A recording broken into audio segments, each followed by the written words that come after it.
أستاذ طه، في البداية عايز أسأل حضرتك هنا، يعني البعض حينما تم الإعلان عن مسلسل للسيدة زينب الغزالي تحسس الناصريون والقوميون مسدساتهم وفقا للتعبير الشائع يعني، وقالوا أنه هذا المسلسل سيشوه جمال عبد الناصر، وأنه كاتب السيناريو بعد ذلك قال أن المسلسل توقف لأنه في شركة إنتاج كويتية أقحمت نفسها ودخلت في الموضوع، وهي محسوبة على جماعة الإخوان المسلمين، وهي تعمدت مزيدا من التشويه لعبد الناصر في المسلسل ومزيدا من التمجيد في المقابل للسيدة زينب الغزالي.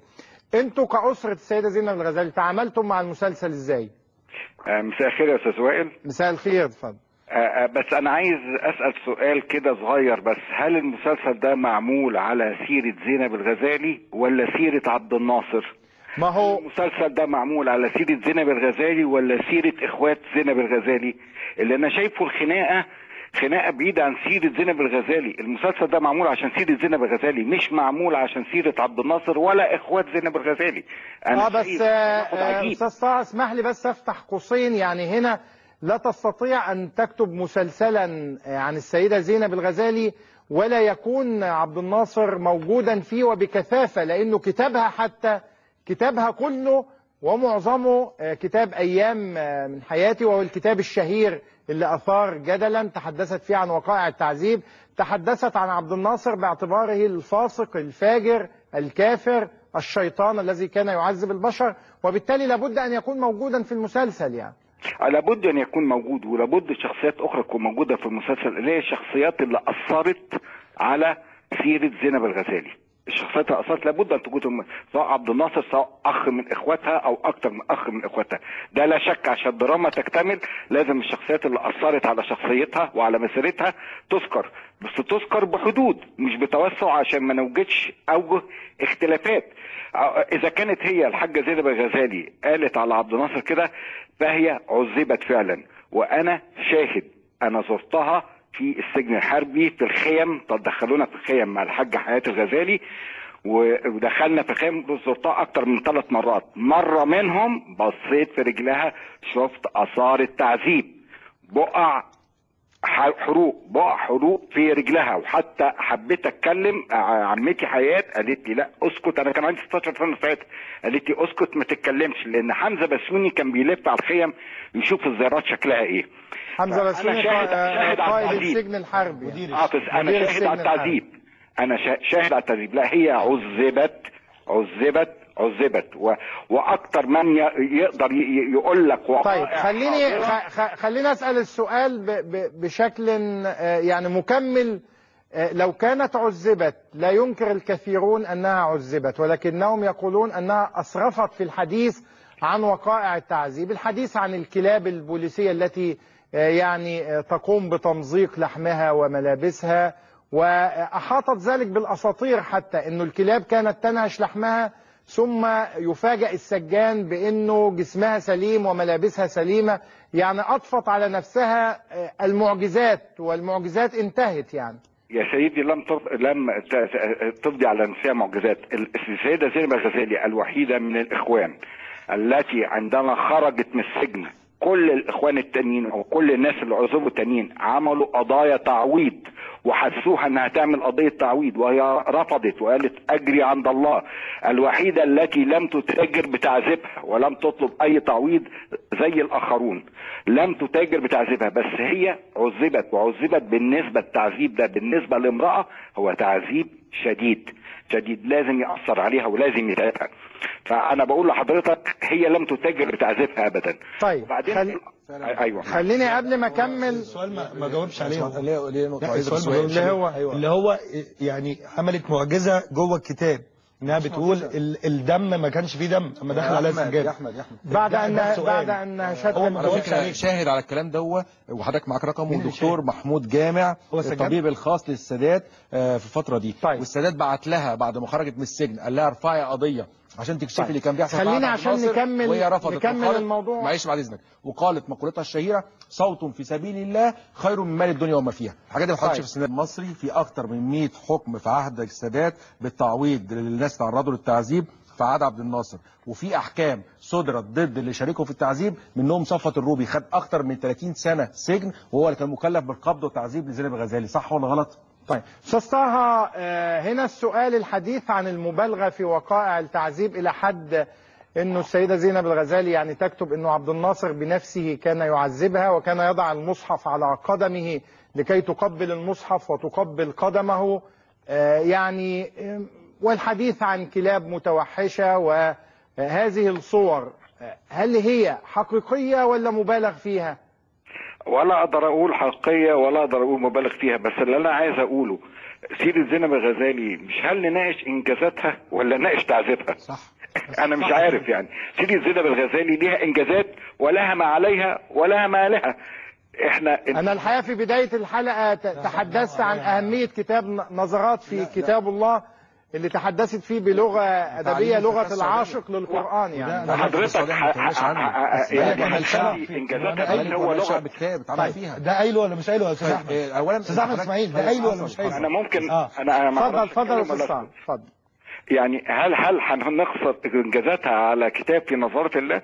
لا لا، نتكلم على جمعيه السيدات المسلمات اللي عملتها وكانت طفره للسيده المصريه. بنتكلم عن انجازاتها في الدعوات في بره مسافه امريكا وماليزيا وباكستان والجزائر. وانا لما جيت اكتب قلت انا اقدم نموذج مشرف، انا بعترف ان انا قلت ان انا اكتب، وحتى الان لا هو بس استاذ طه احنا بنناقش انا مشكلتي مش مع بنناقش القضيه، بس عشان الاستاذ طه يسيبنا في قضيه التوظيف السياسي. يعني انا بخشى دي قضيتي، انا هنا لما يبقى دي قضيتي استاذ طه، لو جماعه الاخوان المسلمين تقوم بانتاج عمل عن السيده زينب الغزالي من حقهم وان نعلن ذلك بوضوح للمشاهد. ممكن الناصريين يعملوا كتاب مسلسل عن السيده زينب الغزالي ويطلعوها بشكل مضاد، وهذا ايضا من حقهم، ويرد دائما على الاعمال الفنيه.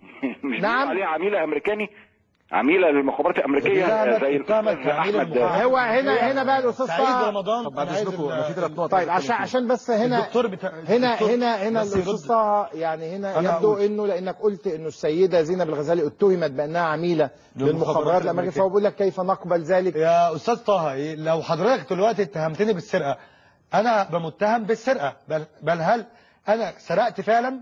لا ما سرقتش، لسه بقى هنشوف انا متهم ولا لا. مين اللي اتهم يا استاذ احمد؟ اللي اتهمها تقرير لصلاح نصر قدمه للرئيس جمال عبد الناصر انها متهمه بالتخابر مع المخابرات الامريكيه بشهاده سعيد رمضان واحمد رائف. ده حصل، فهو والتاريخ بيقول لك كل تقارير صلاح نصر فيها مصداقيه. ما انا قلت انها ما فيهاش مصداقيه، بس ذكرت هذا على لسان صلاح نصر في المسلسل. هو في مصداقيه تقارير صلاح نصر. انا ما قلتش انا ما صدقتهوش او كذبته، انا بقول الشخصيه. وليه بتعلن وليه تقول حاجه زي كده؟ طالما فلان قال وفلان تقريره غير مصدق بيه، ليه تعمل شوشره؟ انا ما احكمش او اطبق التاريخ. لا اسف. طب انا بس عشان الاصوات انا ما احكمش. طب اتفضل. لو سمحت، انا عندي 4 نقط لازم اتكلم فيهم. اولا العذاب اللي هي حكيته اللي انت بتقول ان هو شكل مبالغ فيه، الدراما اتعرضت له، فيلم البريء وفيلم الكرنك واحنا بتوع الاتوبيس وجميله ابو حريد، ده اللي اتعرض في الافلام دي اقل من اللي حكيته الحاجه زينب الغزالي.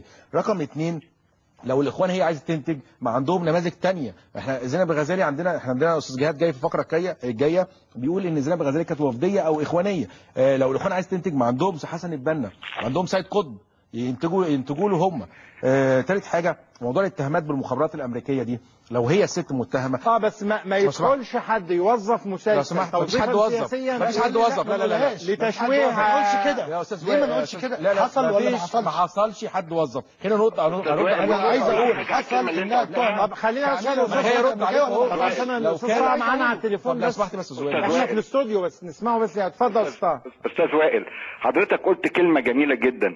ليه بتوظفوا المسلسل توظيفا سياسيا؟ دي كلمه ممتازه. المسلسل ده المفروض يتوظف على زينب الغزالي. انا هختصر لك زينب الغزالي المسلمه الوسطيه في كلمتين. هي كانت دايما تقول القرآن علمنا كيف نعيش جميع مراحل عمرنا في مختلف العصور، وسيدنا محمد صلى الله عليه وسلم علمنا كيف التعامل مع الآخر، وعلمنا المجادلة بالحق واللياقة والأدب. زينب الغزالي وسطيه. زينب الغزالي لو تسمع القصه، ما اعرفش القصه دي قلتها لهم عشان يحطوها في المسلسل، اما جم بتوع مجلس اوساء الجامعه الامريكيه ومن الكونجرس راحوا زاروها في البيت سنه 86 او 87 وتعرفوا الحديث اللي دار ما بينهم وقاموا سقفوا لها كلها، تعرفوا مين هي زينب الغزالي وتعرفوا وسطيه زينب الغزالي. لو تسمعوا الشيخ محمد الغزالي الله يرحمه اللي كان يقول دي اختي في الاسلام لان هم مش قرايب، وهي تقول ده اخويا في الاسلام، لو تسمعوا راي الشيخ محمد الغزالي عليها تعرفوا مين هي زينب الغزالي. زينب الغزالي لو كانوا نزلوا في المسلسل الموقف بتاع المؤتمر الصحفي اللي حضروا مجلس اوساء الجامعه الامريكيه والكونجرس معاها وقاموا سقفوا لها 5 دقائق في المسلسل كانوا يعرفوا مين هي زينب الغزالي. الاستاذ طه وكتب المشهد دوت. استاذ طه الغزالي هنا عايز بس عشان قبل ما تسيبنا وهخليك تكمل يا استاذ احمد، عارف ان احنا بنقمعك احيانا. دايما مش احيانا. رد على الكلام هنا يعني خلينا اسالك انه بعض افراد من عائله السيده زينب الغزالي اعترضوا على المسلسل، لاحقوا صناعه الى حد تهديد الفنانه رانيا محمود ياسين بميه النار، ويعني هل انتم توافقون على ذلك؟ لا طبعا لا نوافق ولا نوافق، بالعكس انا شخصيا من مؤيدي رانيا محمود ياسين، لان رانيا محمود ياسين انا شفت تحمسها للشخصيه وتحمسها للعمل الفني اللي هي شايفاه انها فرصه في حياتها الفنيه، وتحمسها للشخصيه وحبها لشخصيه زينب الغزالي. كنت من اكتر المشجعين ليها، مع ان في ناس كتير كانوا قالوا ما تقدرش تأدي الدور ده، قلت لهم حماسها واقتناعها بالشخصيه هيخلوها تأدي الدور ده كويس. طب يعني انت مش موافق على لا طبعا لا طبعا التهديدات، لانه يعني هي صحيح يعني لا انما هي تحدثت انه البعض هددها حتى لا صح، وهي كلمتني وانا صححت هذا الموضوع وعالجت الخطأ. هي كلمتني لا يصح ابدا هذا الذي حدث، وهي كلمتني وانا صححت هذا الموضوع. طيب صححت كويس يعني. استاذ طه الغزالي بتوجه اليك بالشكر.